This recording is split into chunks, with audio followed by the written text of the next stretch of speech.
Je veľmi tragické, že v jeden večer ste stredobodom pozornosti a v ďalší moment, už na druhý deň, sa z vás nikto neteší a čo uplynú 3 krále, hodia vás do koša.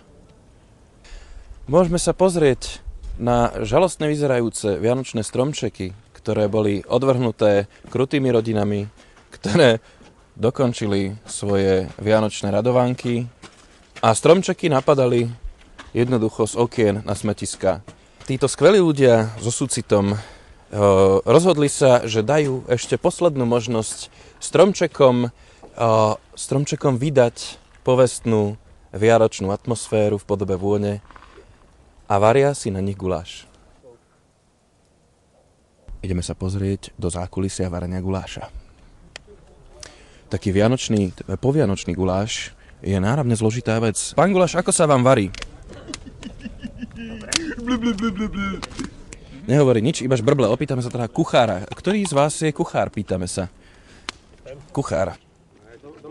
Domáca a ešte sušené slivky tam boli namočené v tom. Sviatky boli krúte, žalúdok plný, nechcelo sa mi moc do toho ísť, bolo to dosť ťažké, ale keď som videl tých hladných ľudí, ktorí tu pri tých stromčekov, jak to tu roznášajú, no neuvarím to, vieš. Pre niektorých z nás je zima ťažkým nepriateľom, ale poznáme aj ľudí, pre ktorých je zima vítaným počasím, preto, aby si spravili krásnu akciu v objatí hôr.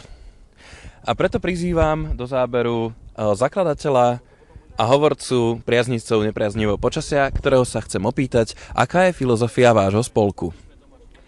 No, konec koncov tam nie je žiadna filozofia, tu nám ide proste o to, že nám vôbec nevadí, aké je počasie vonku, ani čo sa deje vonku, proste keď nás napadne, že si chceme urobiť gulášovú akciu, tak si urobíme a keď nás napadne, že si chceme urobiť živý Betlehem v auguste na námestí Sonepe, tak ideme proste do toho. Opekanie vianočných stromčekov je v podstate druhý ročník akcie, kedy my ako mladí ľudia, ktorí vlastne majú stále väčší hlad, vieme zúžitkovať tie vianočné stromčeky inak ako vyhodením alebo bohapustým spálením. Presvedčili ste ma. Myslím, že som váš. Na zdravie. Ďakujem.